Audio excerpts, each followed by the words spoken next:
నమస్తే Khammam TV news కి స్వాగతం. నా పేరు యశ్వంత్.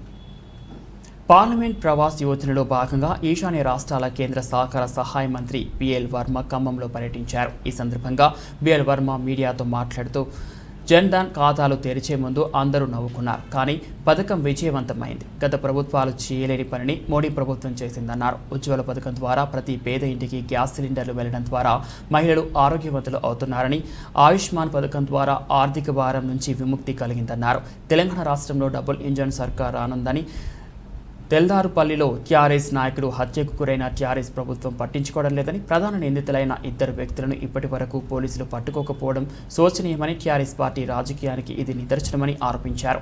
కార్యక్రమంలో పార్టీ రాష్ట్ర జిల్లా నాయకులు పాల్గొన్నారు. दौरे पर रहेंगे और ये केवल दौरा, ये पहला दौरा और आखिरी दौरा नहीं है।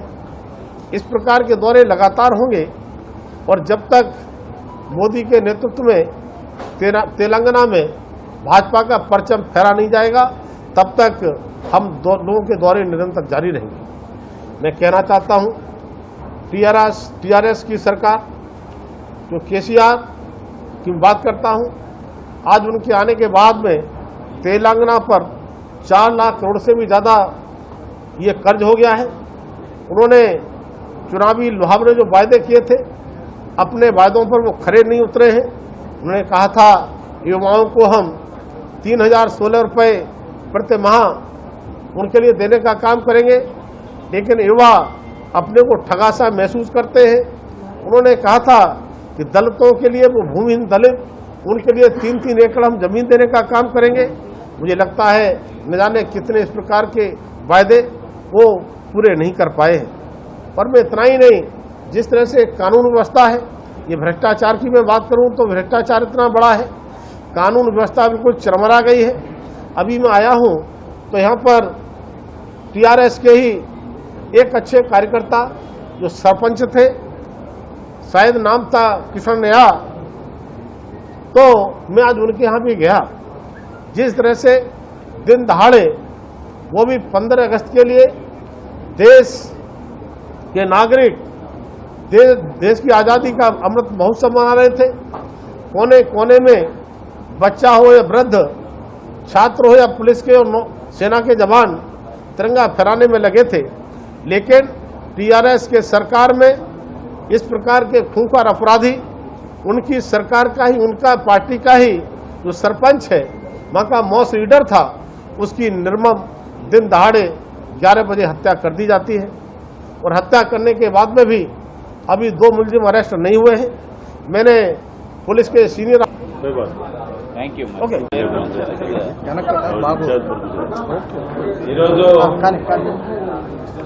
తెలంగాణ రాష్ట్రంలో పార్లమెంట్ ప్రవాస్ యోజన అనే కార్యక్రమం खम्मम जिला, जो कि तेलंगाना का एक महत्वपूर्ण जिला है, लोकसभा प्रवास योजना के अंतर्गत, क्योंकि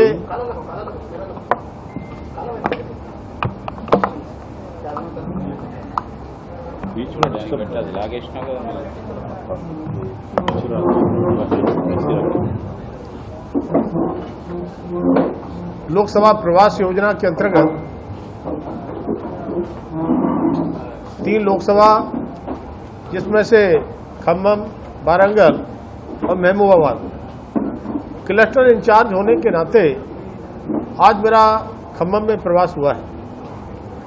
और खम्मम के प्रवास में खम्मम डिस्ट्रिक्ट बॉर्डर से लेकर के अब तक जितना बीजेपी के कार्यकर्ताओं में जोश और जुनून देखने को मिला है, मैं कह सकता हूं कि तेलंगाना को फतेह करने की तैयारी बीजेपी के देवतुल्य निष्ठावान कार्यकर्ताओं ने कर ली है। मैं सभी इस प्रेस के इस कार्यक्रम में प्रेस के सभी बंधुओं का स्वागत है। आज इस प्रेस के माध्यम से मैं कहना चाहता हूं, माननीय प्रधानमंत्री नरेंद्र मोदी जी के नेतृत्व में 8 वर्षों से जिस तरह से पूरा देश विकास की ओर आगे बढ़ रहा है, 2014 से पहले की सरकार की मैं चर्चा करूं तो उस समय मनमोहन सिंह जी की सरकार में जिस तरह से घोटालों पर घोटाले हुए थे, 11.5 लाख करोड़ के घोटाले भ्रष्टाचार तो सामने आए थे। केंद्र सरकार के मंत्रियों से लेकर कितने लोग जेल गए थे।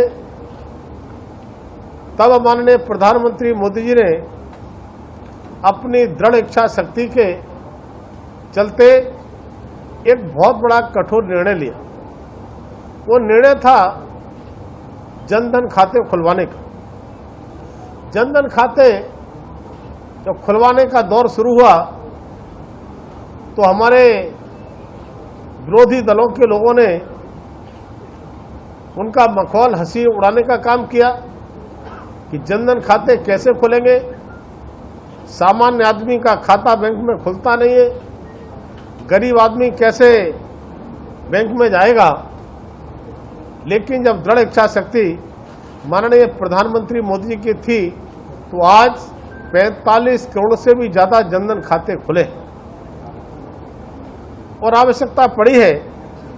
कल मैं देख रहा था क्रिकेट का मैच और उस क्रिकेट के मैच में भारत पाकिस्तान का जो मैच आ रहा था, मेरे देश के लोग कितने प्रेम से और टकटकी लगाकर मैच को देख रहे थे कि मेरा देश जीते।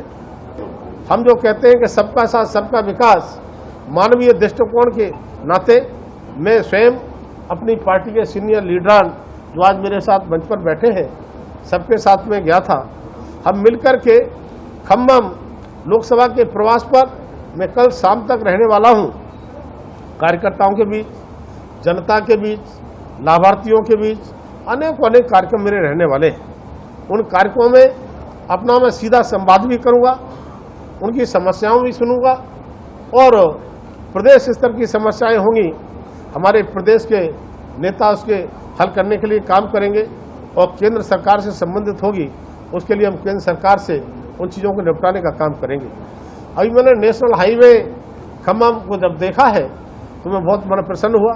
देश भर में जिस तरह से नेशनल हाईवे बनाए गए हैं, जिस तरह से विकास का काम तेजी के साथ हो रहा है, मुझे लगता है केवल खम्मम ही नहीं पूरे तेलंगाना में विकास की एक नई गंगा और बहाने का काम करेंगे।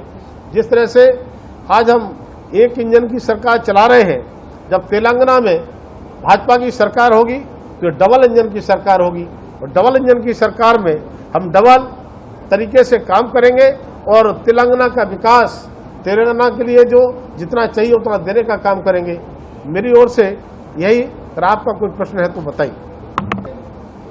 माननीय प्रधानमंत्री मोदी जी ने आह्वान किया कि हम 13, 14, 15 तारीख को घर घर तिरंगा फहराने का काम करेंगे और पहली बार मैंने देखा कि इतने तिरंगे कभी न सुने थे न हमने आपने देखे थे और 22 करोड़ से भी ज़्यादा तिरंगे जो ऑन रिकॉर्ड वितरित हुए हैं, उससे भी पर्सनल लोगों ने खरीदे हैं वो अलग। माननीय प्रधानमंत्री जी ने 20 करोड़ तिरंगे की बात की थी, लेकिन उसको भी पार करके देश के नागरिकों ने देश के प्रति जो अपना जज्बा और जुनून दिखाया और जो हमारे इस देश के लिए आज़ाद कराने के लिए न जाने कितनी वीर और वीरांगनाएं शहीद हुए थे, न जाने कितने लोगों की शहादत हुई थी, कितने लोगों का सहयोग रहा था। मुझे लगता है कि ये आज़ादी का 75वां महोत्सव देश के नागरिकों ने जैसे मनाया है, ये उनके लिए एक तरह से श्रद्धांजलि थी। तो संक्षिप्त में मेरा कहना यही है कि देश को सम्मान बढ़ाने के लिए आवश्यकता पड़ी है, चाहे उरी और पुलवामा की घटना का मैं जिक्र करूं तो जरूरत पड़ी है हमको सर्जिकल स्ट्राइक करने की, तो सर्जिकल स्ट्राइक भी किया है। आवश्यकता पड़ी है एयर स्ट्राइक करने की, तो एयर स्ट्राइक भी किया है। तब मैं सामान्य साथियों को कहना चाहता हूं कि जिस तरह से माननीय प्रधानमंत्री मोदी जी के नेतृत्व में ये देश विकास की ओर बढ़ रहा है, ये निरंतर आगे बढ़ेगा। 2019 का चुनाव जब आया था उस समय ऐसे धुर विरोधी दलों के लोग नारा लगाए थे, मोदी रोको, मोदी रोको, मोदी रोको, लेकिन मोदी रुकने वाले नहीं थे क्योंकि देश की जनता उनके साथ थी। और आज जो तेलंगाना में यहाँ पर मैं आया हूँ, केवल मैं ही नहीं, भारत सरकार के अनेक मंत्री तेलंगाना के दौरे पर रहेंगे और ये